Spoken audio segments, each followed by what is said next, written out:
सबको जय यीशु की। प्यारे भाइयों बहनों, इतवार का दिन है, सामान्य काल का छठा इतवार। आज के पाठों के द्वारा हम सभी सुनेंगे, प्रभु कहता है धन्य हो तुम जो दरिद्र हो, भूखे हो, धार्मिकता के प्यासे हो। ऐसे लोगों से प्रभु कहता है धन्य हो तुम जो प्रभु पर निर्भर नहीं है, दुनियादारी में है, दुनियादारी में अस्त व्यस्त हैं, प्रभु पर भरोसा नहीं रखते, अपने क्षमता पर, अपने बलबूते, अपने पैसों पर, जमीन जायदाद पर भरोसा रखते हैं। प्रभु ने कहा धिक्कार तुम लोगों को। आइए आज के दिन में हम लोग सुसमाचार को सुने। प्रभु अपने वचनों के द्वारा हम सबों से बातें करता है। प्रभु की बातों पर कान दें, कान लगा के सुने। बड़ा गंभीर विषय, बहुत इंपॉर्टेंट बात प्रभु मुझसे और आपसे, हम सबों से करना चाहता है। प्रभु के वचन में जीवन है, शक्ति है, सामर्थ्य है। शक्तिशाली, जीवंत, सामर्थ्यवान वचनों को हम सभी सुने।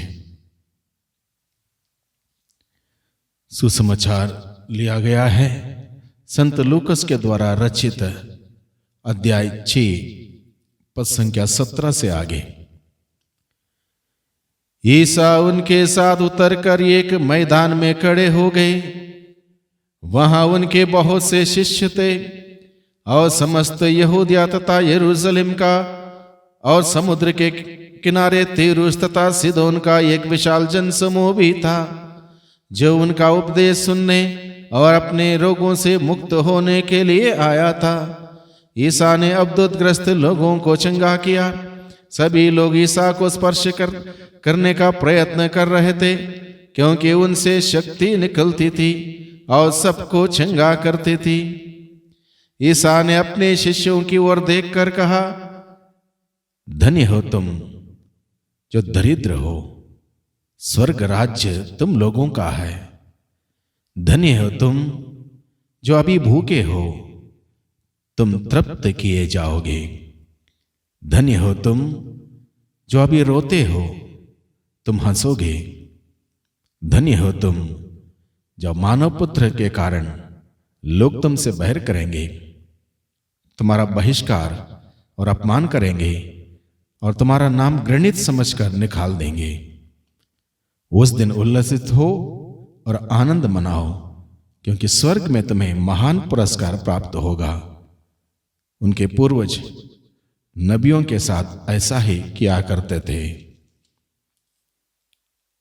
धिक्कार तुम्हें जो धनी हो, तुम अपना सुख चैन पा चुके हो। धिक्कार तुम्हें जो अभी तृप्त हो, तुम भूखे रहोगे। धिक्कार तुम्हें जो अभी हंसते हो, तुम शोक मनाओगे और रोओगे। धिक्कार तुम्हें जब सब लोग तुम्हारी प्रशंसा करते हैं। उनके पूर्वज झूठे नबियों के साथ ऐसा ही किया करते थे। प्रभु का सुसमाचार। प्रभु क्रिस्त में प्यारे भाइयों बहनों, आज के पहले पाठ में हम सुनते हैं,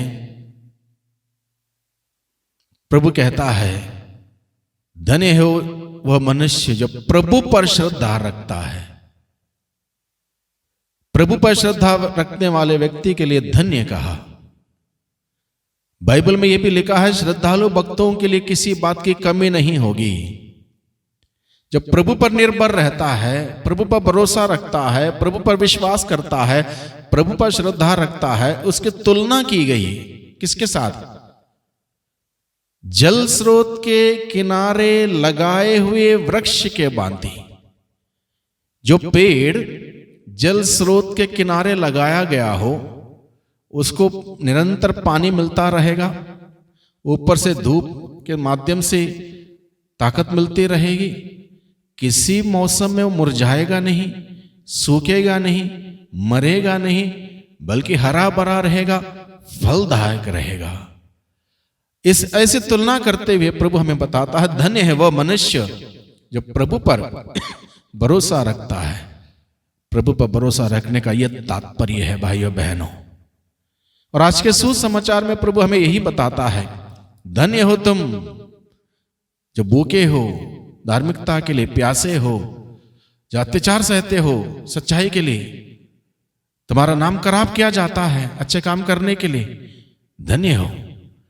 ऐसी बातों में परेशान मत हो, प्रभु कहता है ऐसी बातों में परेशान मत हो। दुनिया की दृष्टि से देखा जाए ऐसी बातें दुनिया मानती नहीं है, लेकिन प्रभु का मूल्य, प्रभु के मूल्य और प्रभु के सिद्धांत कुछ अलग हैं। प्रभु कहता है जब लोग तुम्हारे पीठ पीछे तरह तरह की बातें करेंगे, तुम पर अत्याचार करेंगे, प्रभु के कारण, सुसमाचार के कारण, प्रभु के कार्यों के कारण, प्रभु की सेवा के कारण तुमको कष्ट सहना पड़ जाए, दुख सहना पड़ जाए, मुसीबत सहना पड़ जाए, तुम्हारा नाम खराब हो जाए, कोई बात नहीं। प्रभु कहता है स्वर्ग में तुम्हारे लिए पुरस्कार मिलेगा। धरती का पुरस्कार धरती पर ही रह जाएगा। 4 दिन की जिंदगी है, आपके पास जितना मर्जी सुख चैन क्यों ना हो धरती पर, पैसे जमीन जायदाद क्यों ना हो, सब कुछ यहीं पर रहने वाला है, यहां से कोई कुछ नहीं ले जाएगा। इसलिए प्रभु हमें बताता है ऐसे परिवेश जब तुम्हारे जीवन में आएंगे, प्रभु के कारण तुमको सताया जाएगा, परेशान किया जाएगा, तुमको दुखी किया जाएगा, अत्याचार किया जाएगा, तो आनंद मनाओ, स्वर्ग में तुम्हारे लिए पूंजी रखी रहेगी, आनंद मनाओ, प्रभु कहता है। और प्रभु साथ ही साथ उन लोगों को कहता है जो प्रभु पर निर्भर नहीं है, अपने बलबूते निर्भर है, अपने पैसे पर निर्भर है, अपनी जमीन जायदाद पर निर्भर है, अपनी अमीरी पर निर्भर है, धिक्कार तुम्हें, प्रभु कहता है धिक्कार तुम्हें। ये कोई चीजें तुम्हारी जिस पर तुम निर्भर हो, तुम्हारा आत्मा नहीं बचा पाएगा, तुम्हें स्वर्ग नहीं ले जा पाएगा।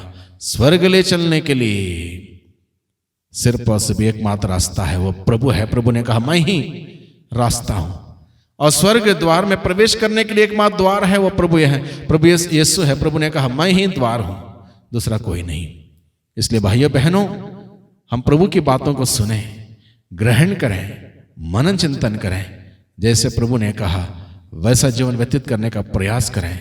चुनौती जरूर है, कठिन जरूर है, लेकिन इस प्रभु की बातों में जीवन है, मुक्ति है, उद्धार है। यह मुक्ति का संदेश, उद्धार का संदेश आज के दिन में हम सबों को सुनने का मौका मिला है। इसको यूं ही ना जाने दें, बल्कि अपने जीवन में धारण करें, ग्रहण करें। आइए हम प्रभु से प्रार्थना करें।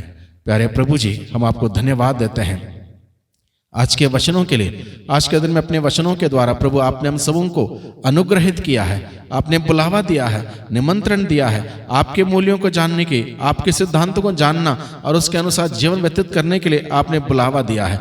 हम आपको धन्यवाद देते हैं। बहुत बार प्रभु हम दुनियादारी में चले जाते हैं, इस संसार के तमाम बातों पर निर्भर रहने लगते हैं, तमाम चीज़ों पर निर्भर रहने लगते हैं। प्यारे प्रभु जी, आज के दिन में आपने हमारी आध्यात्मिक आंखें खोली हैं, हमारा दिल के द्वार खोला है, ताकि हम सभी आपके मूल्यों का, सिद्धांतों को ग्रहण करें, उसके अनुसार जीवन बिताने वाले हम सभी बन सकें। प्रभु हम सबों की सहायता कीजिए, हमें अनुग्रहित कीजिए, हमें शक्ति सामर्थ्य प्रदान कीजिए, आत्मा के द्वारा हमारी अगुवाई कीजिए, जिससे कि प्रभु जो कुछ भी आपके दृष्टि में उचित है, नेक है, अच्छा है, आदर्श है, उन्हीं बातों को अपनाते हुए, उन्हीं बातों को अपने जीवन में लागू करते हुए हम आपके दृष्टि में एक उचित अच्छा जीवन बिताते हुए आपके नाम की महिमा कर पाएं। दुआ करते हैं उद्धारकर्ता यीशु मसीह के नाम से, आमीन।